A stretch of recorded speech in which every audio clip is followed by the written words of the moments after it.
You're live, Pierre. Welcome back to the early edition of the Hockey Nation Live Show. This is your co-host, directly from the Sunshine State, Coach Frenchy back in the booth.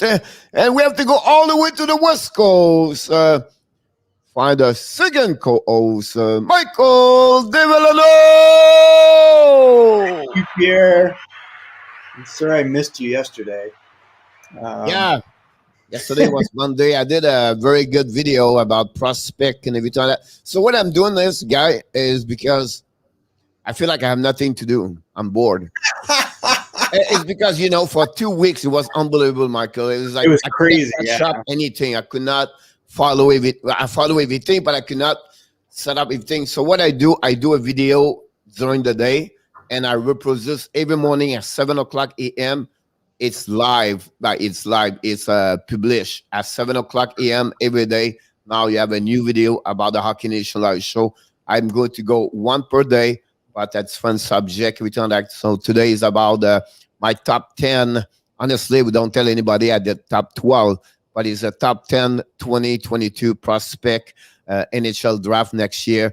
It's pretty amazing. A couple of great players over there. Brett Lambert, that's the year. Wright did not play game last season, but listen, the kid was like, I don't know, 39 goals, something like that, and 51. Oh, he's phenomenal, yeah. Real about that one. You have a kid from Richmond, Michael. I'm going to screw his name. It's like, I'm sorry again? It's Matvei Michkov.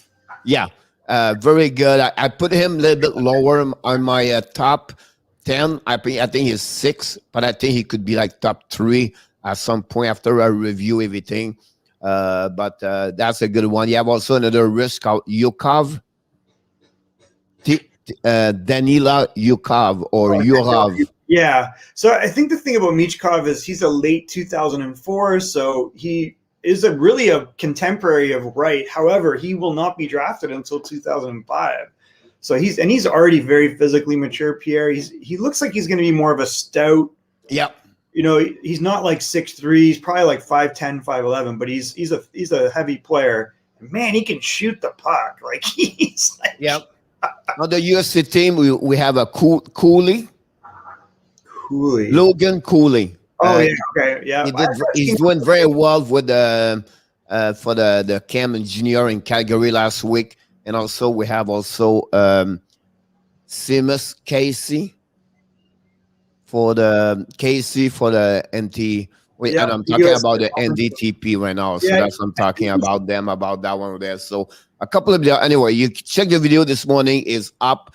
I suggest everybody please leave some comments, everything like that. That'd be great.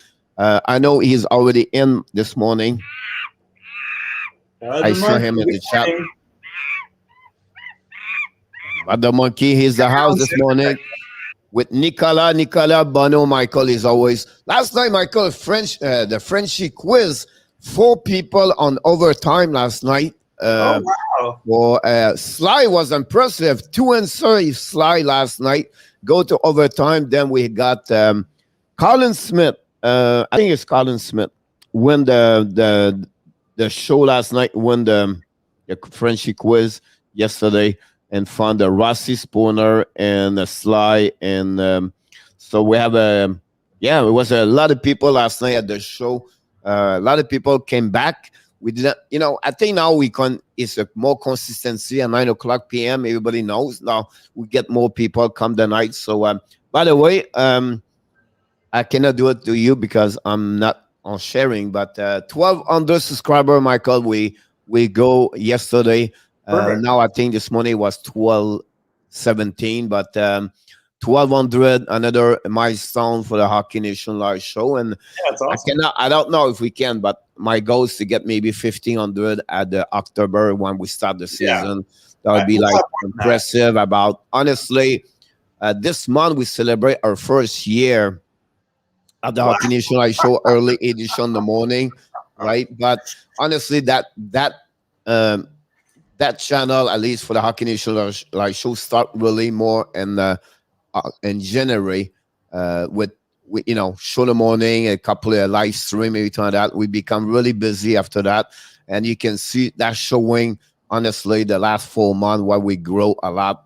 A lot. like a normal good, YouTube channel. So overall, I think it's pretty amazing where we are right now. So another good step, but this is because everybody inside the chat, everybody support, and they are, they came there, they are there every morning, like Nicola and William and Bother Monkey. Right now, I can see on the chat. So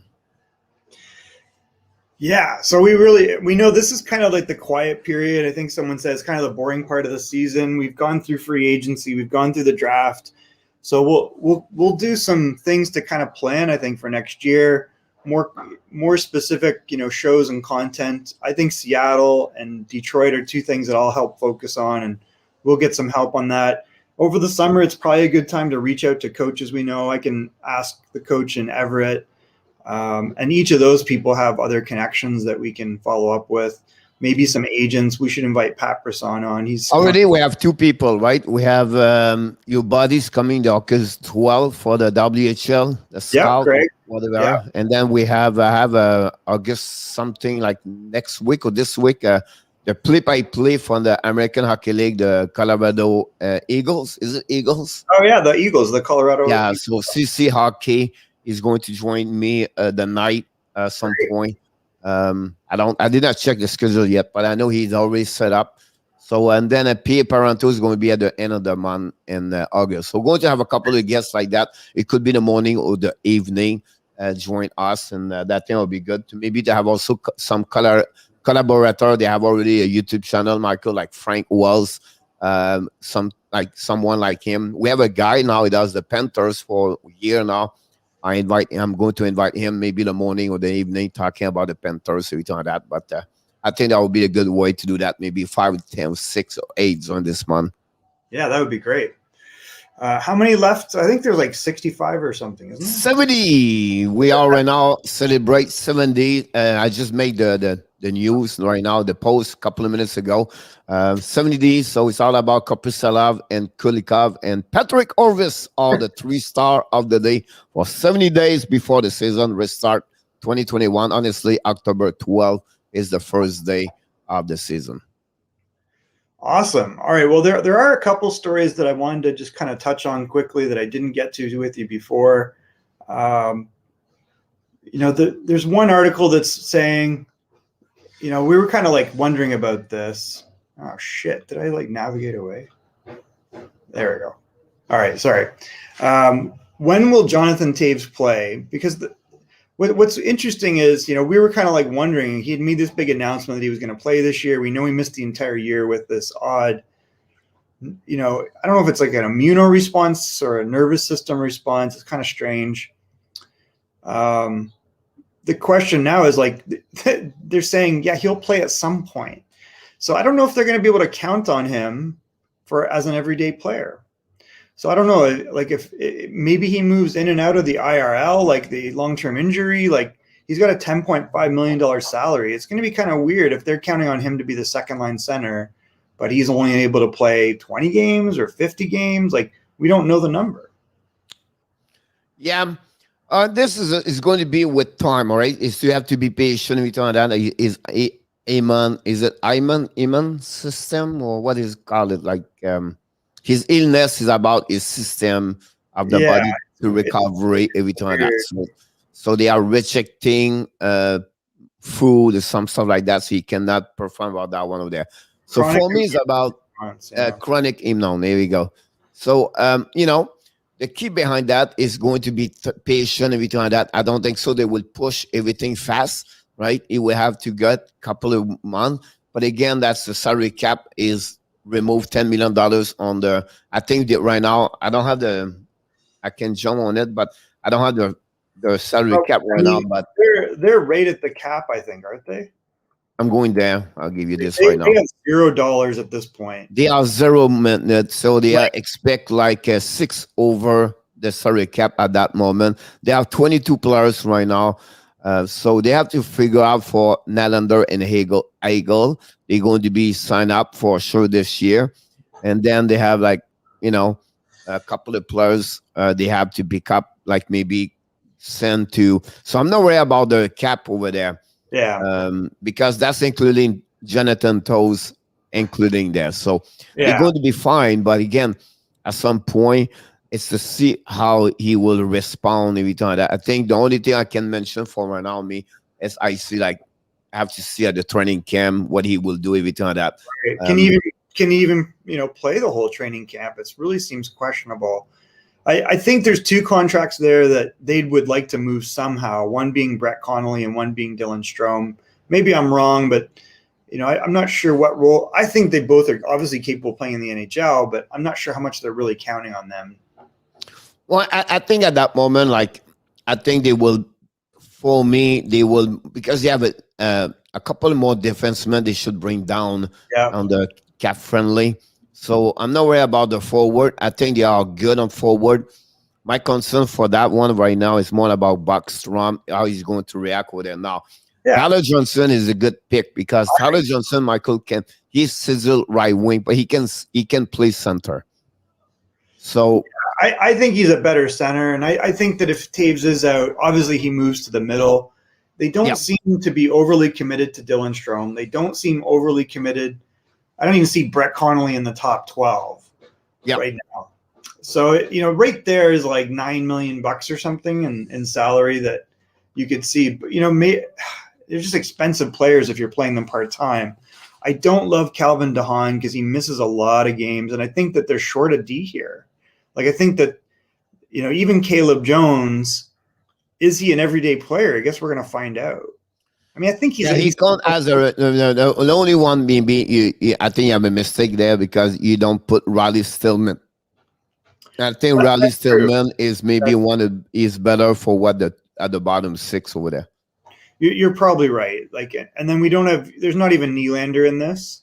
So once they sign Nylander, which you've got to assume is going to happen, I mean, I think Nylander is going to be an ongoing enigma, right? He's got all the talent in the world, and he's just frustrating for a coach, right? It's like his brother, what happened there is the bottom 6 over there, that lineup will change with time. So I think you can bring Kehra also third line. I think Kehra, I think right now he's on the center. I don't think so. He's a center, honestly. Who, Jajar? Yeah. He's a centerman? Well, they play him in Edmonton more like a left wing. I think he's a pretty good centerman, though. That's what I mean, for me, he's a pretty good fourth line center. He can even play third line. I think he would play for me. He would play more third line as a winger over there if they have, because I think that's what he bring over there. He can play also center too. So they have a couple of moves. The key there is to see, okay, what is Jonathan Toews can do, and also what can Backstrom can do over there. Otherwise, on the winger side, Michael, they have a lot of good player over there at the bottom, because he's still missing Nylander over there, right? So Nylander going to add more. You can move Kehra on the right. Tyler Johnson is right there. Kusharev, Michael, you could play on the second line. You can drop Strome. So they have a lot of good. Eichel is good over there too. Ryan Carpenter is Ryan Carpenter, but we'll see. Yeah, and my feeling on Jajar is he's a much better centerman than a winger. He's a big guy down the middle. He doesn't play physical, but he is a good penalty killer, and he can win faceoffs. And I think the thing with him is if you put him on the wing, he kind of falls asleep a little bit. if you say to him, "Listen, I need you," he's the type of guy where you've got to kind of give him a role and put pressure on him a little bit to we need this from you. You can't let us down. And I think he'll do it, right? Yep. Which is exhausting for an NHL coach, but I think you get more out of him if you do that. I'm not sure if that'll happen, but gotta believe the Sabres are losing leverage on Eichel. I don't think so at all. First of all, welcome back in our top. We miss him, Michael. He was out for a couple of days. Don't know he was on vacation or he's doing something else, but he's back. We missed him last night. He was one of the winner of the Frenchy quiz last week, Michael. Okay. He hit very well. I think he did a back-to-back win. Wow. So great to see him aboard. Gonna believe Sabres are losing leverage more and more, and Ezekiel's price will lower. I think absolutely. You know what, Michael? He is right. You think so? What? Because it's become public, right? And this reminds me Pierre-Luc Dubois. Yeah. Where everybody knows the situation and everything like that. The concern about this is right now is, Michael, something remove themselves because the injury of Eichel is going to be, if he's going on the surgery, He it's the wants first surgery. time going to be applied to an athletes like a sport hockey players. No one did it by the doctor. The chance to be great is 99.9, but it's not sure yet. So a lot of teams are risky to give 4 players in return. Now, when I read his comments about now, I think they will losing Buffalo some. I think they cannot give 4 anymore. I think they will drop at 3 because the injury, when a lot of people are concerned about that one there. So the price to what they are demanding, they still stuck with that. That's the reason he's still over there. Is going to be dropped with the time about that. That's my point about him, because they the literally injury, got nothing. They got absolutely nothing for Sam Reinhart. So it's just at this point, I don't know, like they are a team of prospects, it feels like. It's so strange. Like they've gone from, if you look at them on paper on a year ago, right now, they're I don't know. I guess it's down the middle with Middlestat and Cousins are still very good prospects who can play. They've shown they can play. Tage Thompson's shown he can play. Asplin's shown he can play. You have Olofsson at the top over there, right? So you have 3 players right there. Olofsson, and Middlestat and Kozak. Now, it's a mess. So to get him, I think it will take him a good prospect for sure, and then a regular player in NHL. Now, because of the situation, I don't think they get a 3rd player. I think it would be better for them to request 1 first-round pick and maybe a 2nd-round pick if they want to go with 4 players. If not, I don't think so. It would be a 3 players and a first-round pick. I don't think so because of the injury. Now, they can also go that way over there, and then maybe a request. The team would be said to them, maybe we don't give you the 2nd-round pick or the first-round pick or something like that, or you're going to give $2 million retaining of the money. Something could happen that way also. But Montreal tried, did not work because so a lot of teams try but the offer is not good enough, and Buffalo is sick. But like it's getting ugly on both ways, and I don't see in any way. I cannot imagine Jack Eichel wearing again this uniform or his jersey of Buffalo Sabre. I don't see it. He's not going to go there. I don't see he's going to get that. No, it's such a weird situation. I mean, the agents, they're not owed a trade. Like the guy's under contract. They're fighting it out over the injury thing. There's a huge risk as a result of this to teams. I don't know who's handling it worse. Like Eichel's a big part of the problem. But then you flip it and you go, they didn't fight very hard to get a good deal for Reinhart. Like, why you're being like really stingy on this deal and trying to fight it out, and then you just give it up to the, like nothing. Like they're getting a late round first. It's lottery protected. They got junk back for a guy that was their best player for most of the year and not a problem in the dressing room. Yep. And then you've got this other guy that's got a huge, salary.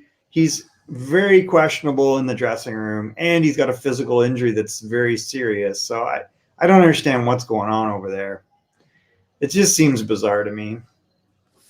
Yep, I'll definitely about that. Welcome back, Kimberly. And Kimberly, we missed the show last night, so she's here this morning. Welcome back directly from the South Florida West Coast. Bud the Monkey asked about Kuznetsov and Montreal. They could. It would cost them someone for sure. A lot of price there, but I don't know. I don't know how Kostenov can fit on the philosophy, on the brand, or it's like me. I don't see Kostenov with Montreal. I don't see Kostenov with Islanders, example. So they can trade for him, but again, they would depend how much. But the problem when you trade like that, Michael, it costs you at least one prospect, one good player, elite, everything like that. Of course, Kostenov, you send back Kokenemi, you're winning with the second, because he's a great hockey player right now. But I don't know if it's the answer about that one there. I think Bergeron is going to be a patient. I think he will wait, see what it looked like in the first 20 game. That's maybe after that he will try to do something major if there's something wrong about that. But until then, I don't see. I see more patching at big move.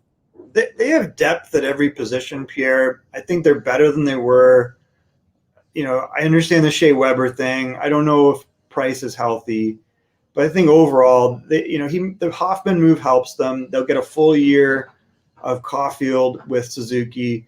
I think those are all bonuses, and it takes some of the pressure off of Toffoli and Anderson to be the only offensive weapons. So I think overall, they're in better shape than they were even at the end of the playoffs. Well, if you look about this, I think that you have to reevaluate. I think Weber is going to be a big miss, so I don't think so. Savard is close to Weber, so we're not that one over there, right? Then after that, I think nobody picked Dano yet. They can be close to Dano, and I think the key on this one, Michael, is Mathieu Perreault. Perreault can be where he can make a difference on that lineup over there. When I said that is this way. Perreault, Michael, I think we don't give him enough credit. He scored a lot of goals in the NHL prior. He moved him from center to the left wing. And I think that's what a guy can score 12 to 15 goals. I think if he can do that as a third center, and I think that would be a good plus. Tatar, Michael, it's Tatar, and you have Hoffman, and you're a winner on that one over there. So they are not better, but they are not bad at the end of the day. If the people have a better role like Kokanemi. Kokanemi can score 10, 15 goals, but he get a season 40, 45 points. If Perreault can become a major third line center over there, I think they have inside the house. So they have a lot of people inside the house they can accomplish or can play a little bit better what they did. I think they'll be fine. But to make the playoff, Michael, is a white card. And, I agree. I think they went on an improbable run. They were in a special circumstance in the Canadian division that got them in. I think I understand people are like, they aren't better, but really the only missing piece is Weber. And it's not like Weber, and it's not small, but it's not like he's been healthy, right? He's a big deal when he's in the lineup. However, you didn't have Hoffman a year ago, and now you've added 30 goals. You have Cole Caulfield for a full year. That could be 25 goals. And I think Suzuki's shown he might be a 70, 80-point player. So not yet, but it'll be a 60-point. One thing you said good about this, they don't have Caulfield. They got Caulfield now. Hoffman is better to Tatar. And I believe me, Perreault, Michael, is better to Stahl and Perry. Yeah. Perreault is going to – here's the problem with Perreault. He's overmatched at center a lot of times. He doesn't have a lot of separation speed. And if you look at how he generates offense, it's usually from the high slot or from the wing. And, that's good. He's not a bad player. He's skilled. He's just smaller. And he's not going to be able to – he's got to be crafty. And so that's fine. I think that's another weapon. And he might be in and out of the lineup because of that. But I think overall it's an improvement. Like, I think the question boils down to what do they do with the Drouin situation. I don't see that working out long term, and I'm not sure how attractive he is to other teams. I think it's going to be better what we expect for him. I think also I would say one thing now they open up more is because Bob Biron is out for 5 months. So I think that we're helping them to fix someone inside that part of there. I think the Cedric Paquette is not what my answer for him is not there. I think Jake Haven will play a better role for that part over there. Armia is concerned. Now they have to sign Kokanemi in the next couple of days or weeks. But I think overall they are not bad. The problem, Michael, is not in, and it's other team. The Panthers are better. Yep. Right. The good news for them is this part. I think we don't give enough credit for them. I think we should give them a little bit better credit because, Michael, Panthers and Tampa are one step over anybody else in that division. They're so much better. And Boston, Montreal, Boston, Montreal, Toronto have the same problem. Where one Toronto don't have the left wing yet, and then Montreal and Boston don't have the second center anymore. So Boston is not better what it was before. And if you look about this, it's better than a year ago. I'm sorry again. Sorry, why don't you think Boston is better than a year ago? They are not better. You don't think so? No, they lost David Krejcik.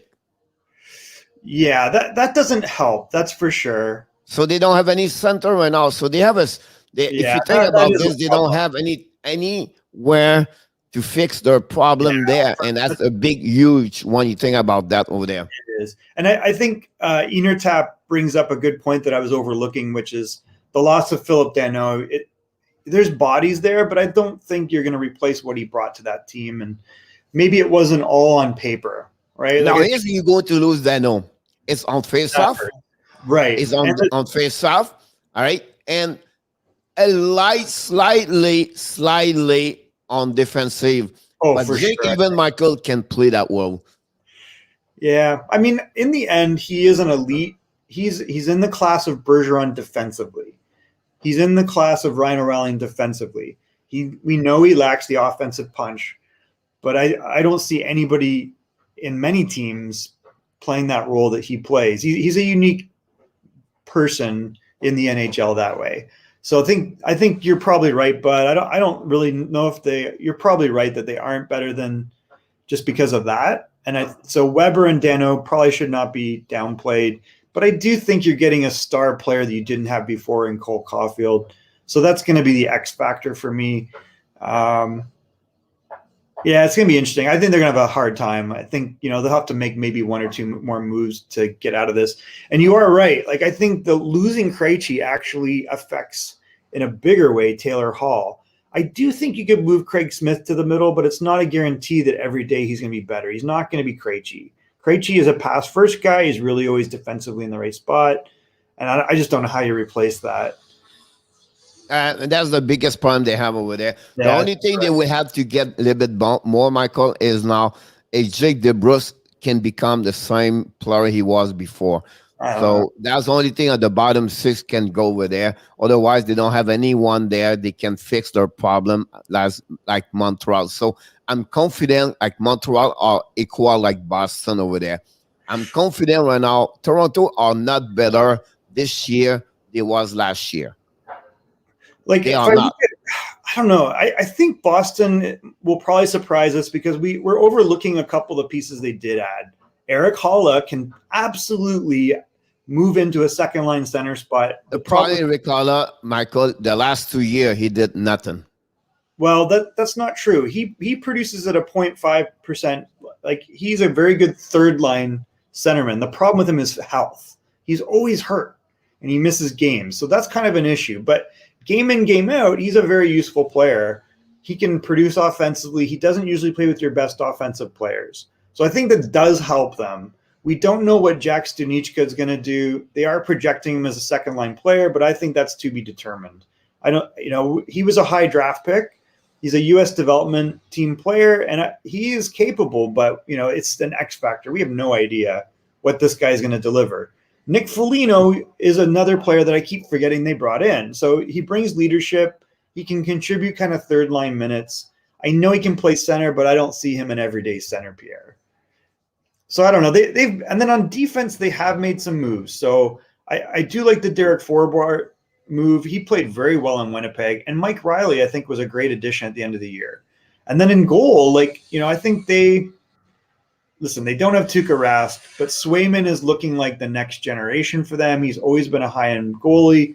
And I really like Linus Ullmark. If he's healthy, he can be a very good day-to-day goalie. Like, Buffalo with him was night and day, with and without him.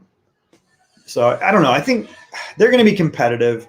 But in the end, I think it's like, Tampa, Florida, and Carolina, they're in that top tier. And then I just don't know where Montreal fits. If they're going back to their normal division, it's going to be real tough. They're going to be fighting out for a wild card no matter what. But I think Boston will surprise us. They have an elite top line, and now they got a little bit more depth. So I think they'll be okay. I don't like them. But I don't say they would be not good. I just said they are not better than they was last season. I think it'll be it really depends on that second line center role. That's the only thing. Well, that's a big piece. That's what I'm talking about. That's what the reason I said that's because they lose Krejcik. He's about 38 to 40 point of 34.42 game, something like that. So they're going to missing. Then you know what I mean? Like they miss what 15 goal of Richie. Richie is out. So someone at the bottom six have to score there. Is it Foligno? Is it Ola? I don't know. That's what they have to figure out, that one over there. Yeah, I think the problem with Richie is the speed. He doesn't fit that quickness and closing gaps. On DeBrusque, to me, I like, if you could actually get Ryan Strome for Jake DeBrusque, then hats off to you, because Ryan Strome to me would solve that problem here. He's very capable of being an excellent second line centerman. We see how he works with Artemi Panarin. He's a pass-first player. He's good on face-offs. He's a good 200-foot player, and he can get you 50, 60 points in the right circumstance. So if you could bring in a Ryan Strome, that would absolutely solve this problem. So I agree with that. I just don't know if anybody at this point believes Jake DeBrusque is a player they want on their roster. Good morning to Eagle, by the way. Good morning. Thank you for Rusty for joining us. Greg is here as well. And then Anthony Menzeno, your friend from Florida, is here. I'm also forgetting that they brought in Thomas Nosek, and he played a really good role in Vegas. So they're probably better a little bit if they can solve that second line center. And I think at some point Stunichka does it, but I don't know if it's this year. I mean, he's still a bit of an X factor for me.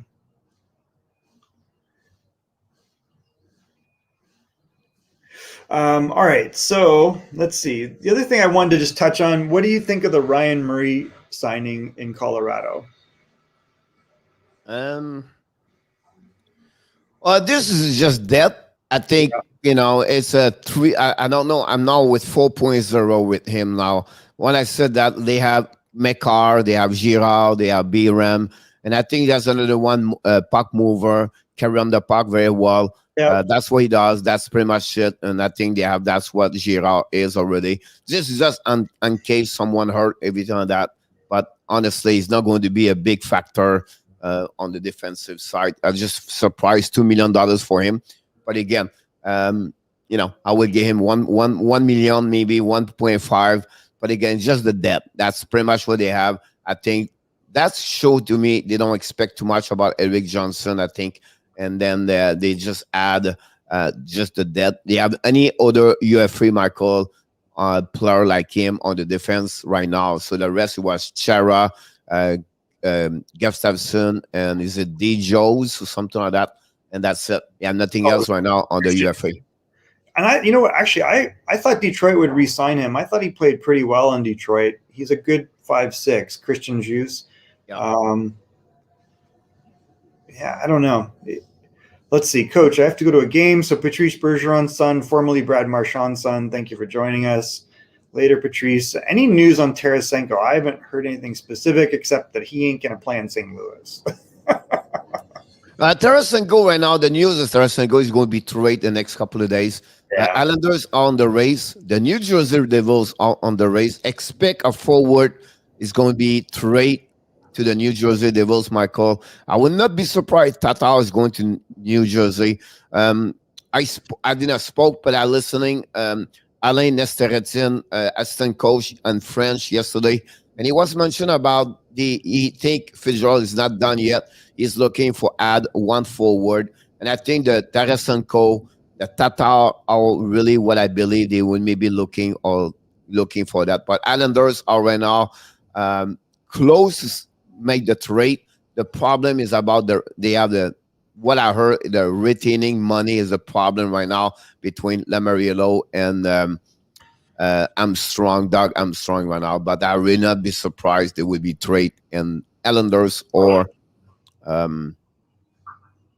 Devils.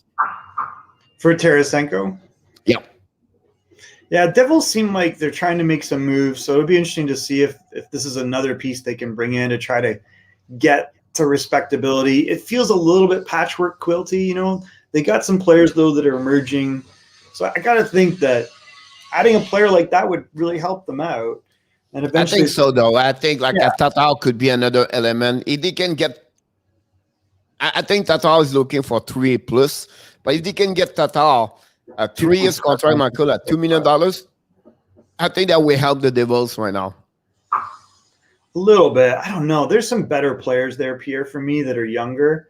I would not want to take away that time. Like, I think Zaka showed last year, he's like got the ability to take another step. I really like Sharagovich. I mean, if you look back at his numbers, he's probably a 25 goal scorer. You look at Holtz coming in. Holtz has played pro for a number of years. The reason, Michael, I said that to you is they have only 10 forward. And they have 2 players did not sign yet. Kukaninen and Sharakovich. So they need forward. They need bodies. Maybe. Let's take a look. I think that what's missing there is probably Holtz. So I don't know if they're counting him right now. Like, you don't see Holtz in this scenario. And you've got Kukanen and Sharagovich that they've got to sign. So to me, this is a guy that can play top 6, no problem. He's shown that. Michael McLeod will take more time. Like, he'll get more and more ice time. Johansson, I don't think we've seen the best of him yet, so I'm not sure what the deal is there. Hopefully it's not dead salary. But I think the guy that's missing from this equation are 2 players. One is Alexander Holtz, and the other one is Nolan Foote. And I think both those guys are ready to step in and make some sort of a contribution. And I would hate to see – I mean, now at Tarasenko, you absolutely are going to grab that guy. Does that get them the playoffs? I don't think so. So I don't know if Tarasenko wants to go there. So it's a big question mark because he's – to me, you can't count on Tarasenko just because of the injuries the last year or two. The guy, Tatar to me doesn't get them over the hump either. So why would you want that? I don't know. I think to me, you just give these guys more playing time. You wait for Dawson Mercer to be able to make a contribution. And then they've got a real good defenseman coming in, Kevin Ball. So I think you just be patient with these guys. Like, give them another year. Well, the defenseman is set up properly right now. They have enough. They have 7 or 8. Yeah. At some point, Kevin Ball takes one of these guys' jobs, right? Like, well, they will wait one more year because Stepan is leaving next year, right? I think maybe he's better to Jaros. I think that will be someone. I'm not sure about Jaros there. Yeah. They have a bottom. The top 6 is there. Hamilton, Severson, Graves, Sigendeller, and Smith over there. That great 5 defensemen right there. They have Subban there too. So I agree with you, Greg. I think the Boston's going to really miss this guy. Underrated in NHL. Absolutely. One of the Mike, if you think about this 32 team in NHL, maybe one of the top 3 best center, number 2 in NHL. If you go team by team, right? And I think he's the best top. You compare, like, I understand Tavares behind Matthews and Kosenikov behind Backstrom, example, right? But I'm talking about maybe one of the top 3 best center second line in NHL. He really has been. It's going to be tough to replace him. So Absolutely. I think that when the PK Subban contract rolls off, I don't see them re-signing him, and I think you just need to give time. Ty Smith is just going to take more and more responsibility. He's going to get better and better. He's going to have some little bumps, but his overall trajectory is up. And I think Kevin Ball is like a big. Well, first of all, Michael, they get $9 million out, right? So they're going to have a lot of money to sign another good defenseman, top 4 in NHL on UFA next season. So that's not a problem. They get that money also to sharing with other players right there. So I think what he do is they still have $21 million. So what he going to do with the Russian kid? They will sign him. They have enough money, right? They gave him a good contract anyway. So I'm not worried about that one over there. Well, you have to give credit to Tom Fitzgerald. I believe he is getting better and better as a GM. He's doing an great job over there. Or we'll see what they're going to do for sure. For Rusty Spooner, I would say to you guys, be patient, Rusty. Everything will be fine. Just to wait. Lou Lamoriello's coming with a big splash the next couple of days, and you're going to see he's going to pronounce about five things happening. Signature, Zizikas with Zajac and Pamela Michael is already signed for what I heard. They already signed also Pelech contract over there. They have to negotiate Beauvillier. And then after that, the next thing they do a big move is Tarasenko. So I think right now that's what's happening. They will sign after that Sorokin. So it will happen at the same time. So that's what you have to be patient a little bit about that one over there. So that will happen. I don't know, Anthony. I have no question this morning. Something wrong Yeah, here. that's all right. Eagle Frank is in the house. We missed Eagle last night. Was not there. Welcome back, buddy. That would be great to see you this morning. And then now I'm going to make you, because I think it's the second time I see this. But monkey, you're absolutely right. The wall or make the ad will be on the long wild card.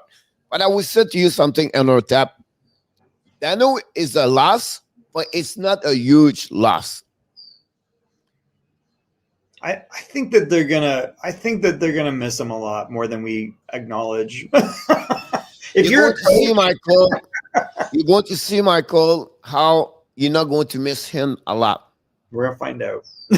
And the reason why, because you're going to have more productivity on an offensive side.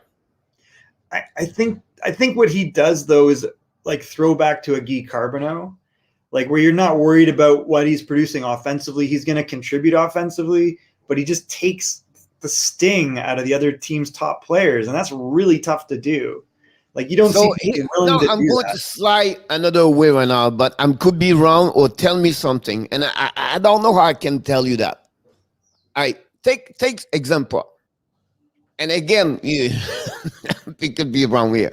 I'm going to do something, but take off Patrick Bergeron, okay? Out, Pastrnak, and Greg Smith.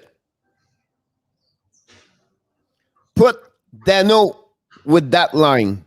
Do you believe Pastrnak is going to produce and Greg Smith they're going to produce with or Martian, Pastrnak, and Dano versus Bergeron in the line?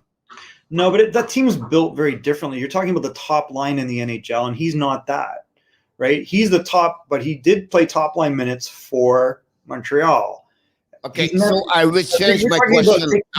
You're taking out a 30-goal scorer. Follow me now. Follow me. Now, you put Gallagher with an offensive center. Do you believe Gallagher score more and produce more, or without Dano, or with Dano? Yeah. I mean, I do believe that is a problem in Montreal. They need an offensively talented centerman. They don't have it. Well, they have Kotkaniemi. So Kotkaniemi is not. Yeah, Kotkaniemi, he's going to feed up those guys. That's why Kotkaniemi is going to get a 40 assists in NHL at one day. Maybe not next year. My point here is Gallagher is going to produce more this year because he's going to be with more an offensive center where now it's going to be differently. They're not going to be back down on the defensive side all the time when they play with Dano with Tatar or Dano with another one. Now he have to go forward more because now you have more the system change without another center with more offensive versus defensive. I just don't think he's better than Dano offensively. I mean, I don't see any indication that this guy is an everyday offensive threat. I mean, he's done absolutely nothing to indicate that. You know, he had good numbers here, but I mean, you can see he's just all over the map. Like his passes, and I just don't see it. You're going to see Kotkaniemi this year about 15 goals and 30 assists. Yeah, I mean, if he did that, you'd be happy. You know why, Michael? I will tell you why. Because he play about 14 minutes per game. Now he's going to play 17, 16, 17. He's going to be more on power play. He's going to be more ice time because he's a second center. Now, if they get a better center, now we change completely my conversation. Because he become now the second center. Now he have more time on the ice. The productivity will be a little bit better. Now, again, I'm not said he's going to be 60 points. I'm not said. I don't even think he's going to add more productivity about that one over there. So my point to you, Dano is going to be last at some point, but not on the specific, like it's a big loss like people are thinking. I think we're downplaying a little because he doesn't show. He's a 45-point player who is over 50% on faceoffs, kills penalties, and that's what you're going to miss saying about. I know PK, Michael, I don't too much worry Because Montreal have a good PK. They Jake do. Evans, Lekonen, Armia, Suzuki can play there. But where you going to miss him on the defensive side, on the PK, everything like that, Even on the 5 zone on 5. coverage, you're going to miss him a little bit more, right? But the said is a big, huge. I'm not agree with that. Yeah, I think it'll hurt them enough that it's not like you're removing a franchise player, but in a sense for Montreal, he's definitely was a top line minute guy, and I don't see anything. That's why I'm disagree when he got a 6 year at 5.5. I'm not agree with that rate. It's crazy contract, Pierre. It's like crazy, but you know what? LA is in a position where they don't care. Like LA's best days are with the younger, cheaper guys. Like they have so much talent on that forward line that it's just going to start popping through. I mean, so they're again, and that's that we don't miss him. I just said not. Sure. It's not a big loss. It's a loss, a good loss, but not a big. Yeah, I think it's bigger than we're playing it down, but it doesn't matter. I think it'll be interesting to watch. I think he'll have a huge impact in LA. Like I think they're going to love the way this guy plays, and he adds. I mean, him and Kopitar, and then the young centerman around them. We're going to find out how good he is, and he'll bring that. What he brought to Montreal will just be amplified because they have a lot of really good players around him. Anyways, all right. So we have about 7 minutes, Pierre. I was a little bit surprised at this one signing, which is Derek Stepan. I don't anticipate him playing a big role in Carolina. However, he gets $1.3 million.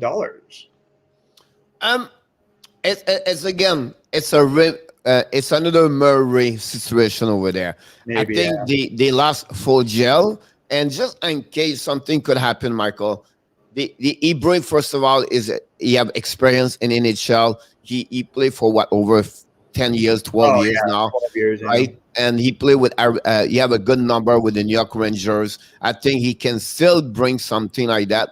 But again, I think they need something at the bottom 6. I see him very well, Michael, with Jordan Staal. I don't know, man. He's a centerman by trade, and I just don't see any room for him. If you're going to put him on the wing, he gets that much. He's going to be reliable, but his offensive production always leaves you wanting. He's older now. You're right. He's been like around 12, 13 years, I bet. Yeah. Something like that. And, we don't. If you watch this team, if Ryan Suzuki is really going to be on the roster, Ryan Suzuki's capable of being a top 6 NHLer very soon. Like, people don't realize how good this player is. It's going to be like Martin Necas. He's just like a little younger than him. And I'm not agree him to be there right now on the top line over there. It'll be interesting to see if he can stick every day right now. But he's not far off. Like, maybe it's not this year, and maybe that's why you need a Stepan. I think honestly, like they gave that with that part. I think they can remove Lawrence a couple of games, and then you bring Stepan as a center number 4 over there, right? I think right now the biggest problem that they have right now, Michael, is this part. Is they have they have money, but they have to find a way to sign Schlemdikov. And that's what they have to go there. What I like what he did, Michael, they stay on the same path. Is they have nobody over $6 million, $5.5 million, Michael, on the defensive side. All right. And that's what they are good about that one over there. And next year, the problem they have right now is loud, it's a Jake Gardiner contract at $4 million. That was a mistake about that. I love what they did with Jan Cole. I think they did very well with D'Angelo and Bear and Brendan Smith. So I like the chance, the way to get there. I think the only problem they have right now is a little bit another good player forward at some point. And again, Tatar can fit well over there. I don't see him getting any ice time. I mean, I think third line, Michael. Yeah, he's not. Maybe I don't know. Third line over there. I feel like we don't. If you look at the top line, Aho, Teravainen, and Svechnikov, and then the second line with Vinny Trocheck, there's not a lot of room even on the third line with this guy. With you got Niederreiter and Trocheck on the second line. Martin Necas is up there. I don't know. He he just feels non-impactful to me on this lineup. But maybe, they got room if they can sign Svechnikov to, like, I don't know. Did they do $7.5 million for this guy? I think he can get a $7 million. He's only 21, right? So can he go with a 3 years contract? You know what you remind me a little bit is what about like a Martin Jordan, Matthews Barzal. So 3 years at $6.5-7 million. I think that would be good for him. That gave them at 25, maybe at that moment, or 24. And then after that, he can resign another 3 years over there. I think here's the challenge. Like, they're realizing Necas might be their best player. Martin Necas, Michael, is a top 6. He is easy. He's easy. The guy, he produced like crazy last year. Oh, yeah. Like, his numbers are right on par with Svechnikov in goals and assists. And a lot of games, he was their best player. And he's playing a lot of wing right now. He's very capable of playing center. And you're right. He's bigger than I thought he was. Like, he's not much smaller than Svechnikov. Yeah, I agree with you about that one for sure. Yeah. So it's going to be interesting. I think that if you give Svechnikov $7 million, you might be giving him $7 million pretty soon. I agree. It depends on the longevity of the contract, right? So if he's go 4 or 5 years, I think they will drop at 6. But if you go at $3 million, it's $6.5 to $7 million there. It's definitely going to be interesting. I think that'll be a good one about that. Again, to respond to another is Zachary West. Welcome back. Said Bakiki is strictly a solid third centerman. Understand he's 20 years old. Understand that, but they have to open up more. Like earlier, Michael said, it's time to give more ice time to Ren Suzuki. It's more ice time to give more younger players. I think there's a time to show to him the first 20 game, Michael. Let him play second center, see what he looked like, everything like that. My point is Dano is a loss, a big loss, but not bad. You're going to miss more Shea Weber at what Dano is at the end of the day, because he's not only on ice, you're missing a lot of off ice of what Shea Weber. Shea Weber, Michael, you don't have to skate. The respect you gave to him for what he accomplished, what it is. True. It reminds me a little bit what Larry Robinson was for the Montreal Canadiens when all the star was out of the team. Robinson, he was walking. Now, you know what I mean? Like, that's what he is, Shea Weber, right? But I'm excited to see Philippe Dano in Los Angeles because I want to see what he looked like. I want to see his TOI, everything like that. But it's a big over there. Thank you so much, John Gregor. When I look at Ryan Suzuki, it reminds me a little bit either Martin St. Louis or Vincent Lecavalier. I would not be agree with Vincent Lecavalier. I think he's neither. I don't think he's either. Ryan is very similar to Nick. Yeah, he's a little bit bigger than Nick too. Like, if you look at him, he's almost 6'2". He's like 6'1" and a bit. I think Nick is more talented. Overall, I think Nick have a little bit edge over Ryan. I don't know. I think Nick is going to be a better career in NHL at the end of the day. But Ryan, he will make a good for the Carolina with time. Good pick for them. Yeah, he's listed at 6 foot, Pierre, but I think he's actually 6'1" and a bit. I think he's more of a pass first guy, whereas Nick definitely has more, probably a better shot, and that might be the difference between them. I think people are sleeping on him. No, I don't say he's not. He's not good. I just said Nick is a little bit superior as a player. I think Nick will have a lot more goals in the NHL. So I think Ryan Suzuki might be what you want for a Kotkaniemi. And I think he'll be that 15, 20 goal, 30, 40 assist guy. That's probably what he is. If you play him on the wing, you might not get everything out of him you would want, but he could be a real good second line center somewhere. And I don't know if it's in Carolina because they got so much depth at center. It's crazy. But short term. Larry Robinson, legend. Oh, yeah. Michael, I'm talking about Anthem Orange skill is set on the ice. That's one thing. Yeah, I don't see that. Marty St. Louis was like a tank, and Vinny Lecavalier was like Jean Beliveau 2.0 or something. Yeah. No. I tried to find like I don't see it in my mind right now. You have to find a guy 5'11" right now. Well, I mean, Lecavalier was like 4, and St. Louis was 5'6". 5'8", 5'6". So you have to go in the middle of that on Right, both wires over there. Yeah, I like, honestly, Ryan Suzuki might be Ryan Strome. That might be what you're looking at. You're looking at Ryan Strome, where you playing with good players. He's gonna make sure that he's like a glue guy, but he's not gonna be the star impact guy. I think Nick's got the ability to score timely goals because he's got a great shot, and he's a better shooter than Ryan. But Ryan, I think, could be like Ryan Strome, Ryan Suzuki might be the closest analogy, I think. I will tell you a play because you talk about Tampa Bay, Michael. I think Suzuki remind me a little bit Palat is. 5'11", that size on that one over there. Not says compare like he could be a carrier like him. I just said like that's what about the size the players is. Suzuki is about the same size. Isn't he? I'm sorry? Palat like 6'2"? No, 5'11". Is he? Yeah. Really? Andre Palat? I don't know why I always thought, yes, he's listed 6, so he might be right. Yep. I don't know why I always thought he was a little bigger. Yep. No. But yeah, that might be similar. I tried to find something compare. Like he talked about Le Cavalier and St. Louis. I tried to bring him a player from Tampa Bay. That's what I kind of player like him.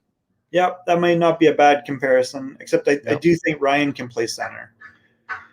Oh, yeah. Oh, yeah. I just tried, you know what I mean? I just tried to find a player for him to understand. That's my point here. That makes sense. Yep. All right, Pierre, anything else you want to wrap up with? What are we going to work on tomorrow? What do we got going on later today? Tonight we are back at 9 o'clock Eastern time for the Power Play show. Resume of the day for sure with French quiz at the end of the day. But we're going to talk about the top prospect 2022 a little bit tonight, about what it was the video we did today. Everything on that. Also, I'm going to talk about the bad contract in NHL happenings on the UFA. Example, like they spend too much money on the specific player. Example, like Alex Wenberg, right? Or Philip Dano. So I'm going to go through that route tonight. And of course, Thursday night is a 2013 draft. We're going to redo on that one over there. So it'll be like tonight. Awesome job. Thank you very much, Pierre. I look forward to talking again tomorrow. Have an amazing, great day, everybody. I will see you tonight. Oh, by the way, we have, I want to show this before we go. We have, you did not, I don't know if you know that, but Adam Berger cannot come in the morning anymore because he's back at the school. He's a teacher. Oh, okay. But he's a great swimmer. Oh, really? Yeah. So we find him a sound effect now every time we show up the night. There you go. We got him. Do you remember also we have usually Chainsaw Man? Yeah, Chainsaw Man, yeah. Excellent. There we go.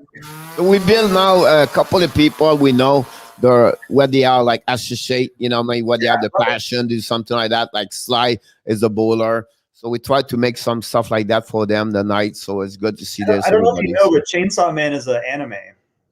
Yeah. It's like a very famous like anime. Have a great one, everybody. I look forward to see you next time. Tomorrow morning, 11 o'clock Eastern time.